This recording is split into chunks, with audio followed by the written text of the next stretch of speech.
I'm not the type's gotta have someone.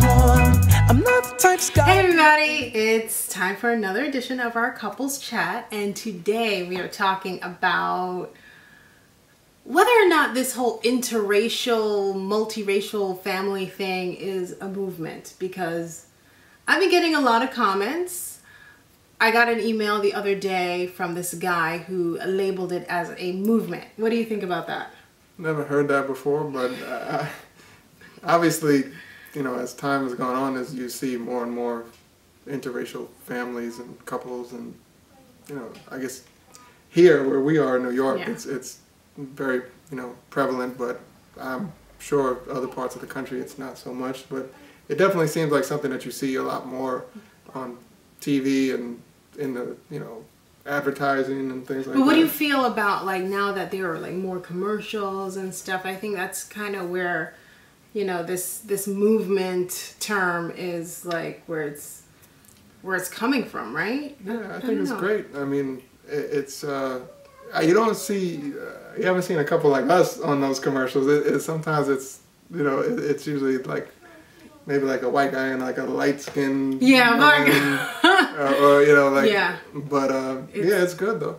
I mean, I think I have seen one where the girl looked sort of like me in a way, darker complexion, and the guy, I believe he had like dark hair. I think it was like a Swiffer commercial or something like that. I mean, you see the Cheerios commercial. They have a multiracial family. There's another like PC commercial. And so it looks like they're sort of identifying with more diverse families. And I think it's a good thing. But I wouldn't say, oh, I got with him to join this movement. I think that's kind of where don't look at it as a movement. It's just, yeah. I think people are more comfortable with it these days. I mean, I don't know. I remember that when the Cheerios commercial came out, there was a lot of hate. Though. I don't know about the other ones. Like but I remember specifically with that commercial, there was a lot of hate towards that, and that kind of makes you feel like, wow, this is. Yeah, I wrote about it on. I blogged about it too, on Baby Center, and you know, of course, I have my own blog, weatheranchormama.com, and you know, I often write about just being a multiracial, multicultural family, and some of the flack we've gotten. And, you know, some of the good things that's come out, because it's not all bad. But it's just, I think that people still are at odds with it. I mean, you have some people who appreciate it, some people who are a part of a multiracial family themselves, whether they're products of it or whether they're married to someone of a different race. We should get some credit for starting the movement then, right? Because we've been together for a long time. I know! We've been together for like well over almost 20 years. Oh my God, it's been almost 20 years. Yeah. Oh my goodness. And you know, I still get comments all the time, whether it's through my blog, through, you know, YouTube, but you still haven't gotten like anything. I don't get comments. But I'm not a blogger. I'm not. No, but I get comments in real life. Like people come up to me all the time and they have, you know, something to say. And a lot of it is I remember when we first started dating, this guy came over to me, why are you dating a white guy? I don't understand. What's wrong with a black guy? Blah, blah, blah. And I'm just like, what difference does it make? Yeah. You know? And I mean, I could go ahead and say to him, like, okay, you know, why are you dating a light-skinned black girl? You know, why are you dating a mixed girl? Why aren't you dating a black girl? To me, it's just uncalled for, you know? Whatever your background is. Whatever your racial makeup is, it really doesn't matter. But I love the fact that I'm now seeing society portray, you know, images of us more, especially on commercials and things like that. I mean, it's a great thing. And I think more people should, you know, appreciate that, because it encompasses who we are now as, you know, as a community, just the world we live in. So whenever we see like a mixed race family or interracial couple, we're like, hey, we're like, hey, we appreciate that. Because, you know, we're not the only ones. And I think that's a good thing. Yeah. I mean, it's I just find it interesting that people get so worked up about it. Yeah, like that to me is crazy. Like I've never understood from when I was a kid why people care who so somebody is with. That has nothing to do with you. Why do you care? Like that's one thing I've never understood about anything, regardless it's, you know, who you're dating or what kind of car you're driving, or you know, like clothes you're wearing. Like, why do you care what somebody else has or somebody else is doing with themselves? It seems like wasted energy. Yeah, it's wasted energy. So, did he just go? I think he just went to the bathroom. Oh, Shay, is that you? Yes. Oh, we have to pause. When did he walk by? It's not a personal thing, and I just don't understand why people take it so personally.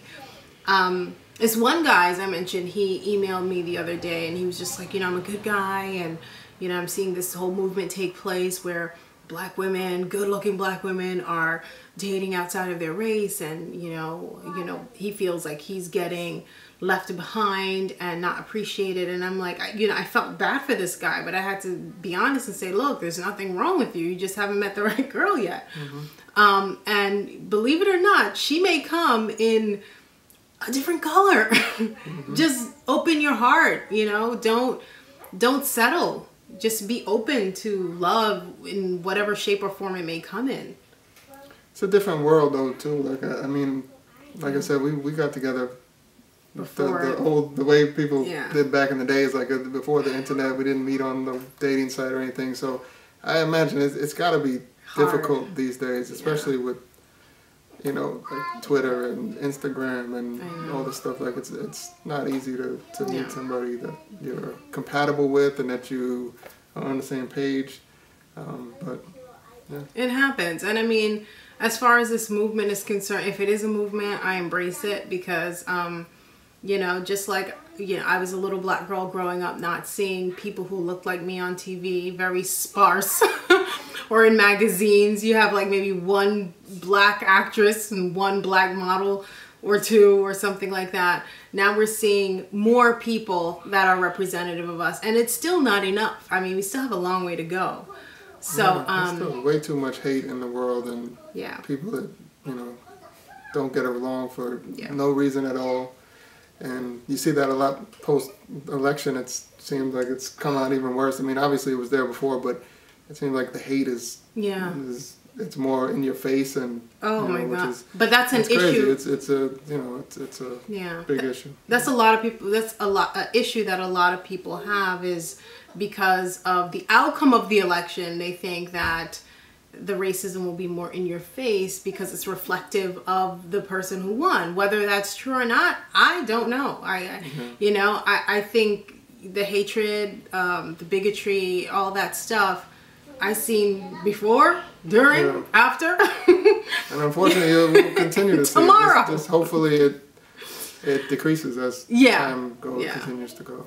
Yeah, we just got to be hopeful and just be positive, but not shut our eyes from, you know, the negativity that's out there. So, you know, whether you're with someone of the same race or you're with someone of a different gender or cultural background, just treat them right. Treat them right. That's all that matters, you know? That's what's most important. Treat them right, and, you know. And forget all the haters. Yeah, that's right. And